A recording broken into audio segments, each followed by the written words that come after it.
And for more on the changing role of Pakistan and a lot of other subjects, earlier I spoke to Michael Scheuer, former CIA intelligence officer and adjunct professor of security studies at Georgetown University. We had a whole lot to talk about, but to start off, I did ask him about Pakistan and how certain members of Congress see the country as the next enemy of the United States. It's a silly notion, but then Senator Graham's a silly man. He has never seen a war he doesn't like, and he's always out looking for more war. Pakistan is simply not enjoying the cordiality of the United States at the moment because it's looking out for its own national interests. President Obama, Prime Minister Cameron have surrendered in Afghanistan. They're pulling out troops. They're going to leave Pakistan with an enormous mess to clean up. And what the Pakistanis are doing is what all countries need to do, and that's look after their own national interests. In what Senator Graham, Secretary Clinton, Senator McCain, President Obama, they want the Pakistanis to do our dirty work for us. And the Pakistanis have simply said, we've supported you for 11 years. We can't do it anymore. You're killing our stability.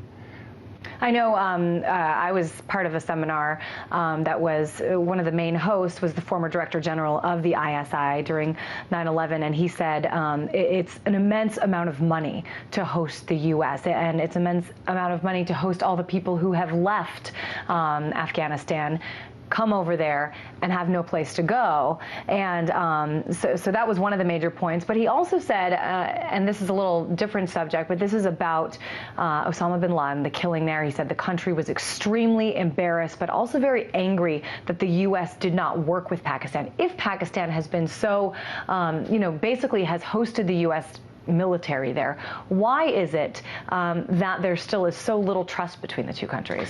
Because the Pakistanis won't do everything we ask them to do. The United States government, Senator Graham or whoever you mentioned, has a real inability to understand that our interests are not Pakistan's interests. The Pakistanis have helped us more than anyone has a right to expect. And now we're there 10 years.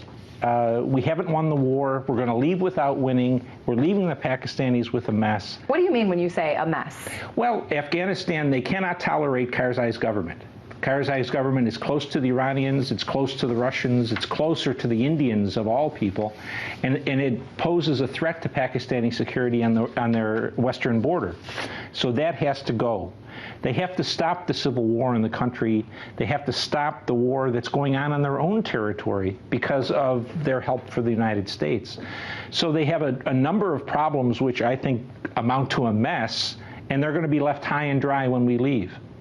I want to switch gears now to news from today, a major press conference going on all afternoon with the FBI, Attorney General Eric Holder. The U.S. government apparently has arrested a man they say is to blame. They say they foiled a plot by this man, possibly in conjunction with Mexican drug cartels, to assassinate the Saudi ambassador to the United States. Talk about what your thoughts are about this. Well, the question, of course, is it was run by what they call informant of the FBI, and that raises the possibility of just it being another sting. One of the biggest problems in the United States for telling what the terrorist threat is in our country is that the FBI runs these sting operations and then claims great credit for breaking up a plot that wouldn't have existed except that they lured somebody into doing it. My initial reaction is if the Iranians wanted to kill a Saudi ambassador, why do it in the United States when it would cause a war between the United States and Iran? Do it in Thailand. Do it in Cambodia. Do it in Saudi Arabia. But why do it here? So you're saying there's little legitimacy to this major uncovered plot that we're hearing about today? Right now it has to be. And I heard the Attorney General and the FBI Director say, well, we're not saying the Iranian government is involved in it, just part of the Iranian government. We don't know if Ahmadinejad knew about it. I think what you need to keep in mind is that the Saudis want the Iranians destroyed. The Israelis want the Iranians destroyed. The Congress in the United States is owned by Israel, and so the Congress wants Iran destroyed. And this is an opportunity for them to push for war. And so I think we have to be very careful until we find out exactly who is behind this plot. But an opportunity for the U.S. government to push for war. I mean, this is a time when nobody in this country would want war, where, you know, our troop levels are exhausted, certainly still in Afghanistan, Iraq, and Libya to some capacity. Why on earth would you say that there are people in this government that want more war? Because I've listened to Senator Graham, and I've listened to Senator McCain, and I've listened to Senator Joe Lieberman, and I've listened to Secretary Clinton. They all want to kill the Iranians and bomb the Iranians and destroy the Iranians. And the Iranians are as much a threat to the United States as my shoes are to the United States. But what we don't need is any kind of a conflict with the Iranians, because what that will do is bring the whole Islamic world down on top of us. I want to talk now, a lot of what's kind of making news these days is the Republican presidential field, another debate tonight. Iran is, of course, one topic they've been asked about, but I want to get your reaction in terms of President Obama's performance, year 3, not quite on the campaign trail against a candidate, because there's certainly a whole field of them right now. But what do you think President Obama is going to need to do foreign policy-wise to really improve his record in the next year? I don't think there's anything he can do. He's locked up tight with the Israelis. Middle Eastern peace process is going nowhere.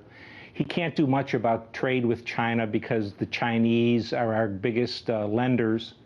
The Saudis, we will continue to support the Saudis because we need their oil, and they also buy a lot of our debt. So the only thing he really has going for him in foreign policy at the moment is the drone attacks in Pakistan, and so we'll probably see more and more of those. And that was Michael Scheuer, former CIA intelligence officer and adjunct professor of security studies at Georgetown University.